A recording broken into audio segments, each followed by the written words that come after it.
Pour cela, il a écrit une musique qui commence doucement, presque comme un murmure, et dont l'orchestration s'étoffe au fur et à mesure que Vaiana prend conscience de son appel. Oui, d'ailleurs, j'ai vu que certains comparent cette chanson avec le célèbre Libéré, délivré de la Reine des Neiges. Il est vrai qu'il s'est inspiré de la structure de Let It Go, mais à contre-pied. Là où Elsa s'émancipe, Vaiana doute encore. Let It Go symbolise donc plutôt la libération de soi, le rejet des contraintes et l'affirmation de sa propre identité avec audace et pouvoir.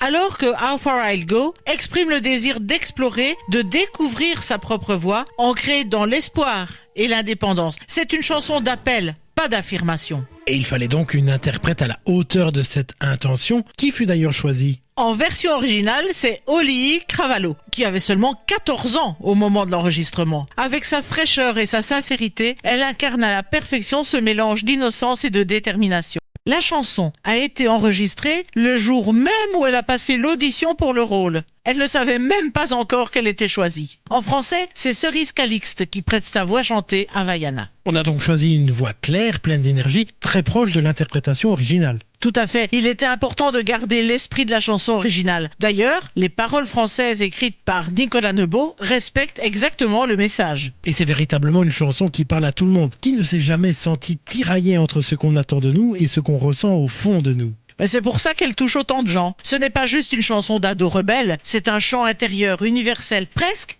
existentiel. Elle dit « Je vous respecte, je vous aime, mais je dois aller voir par moi-même ». Et ce message-là, il transcende les âges.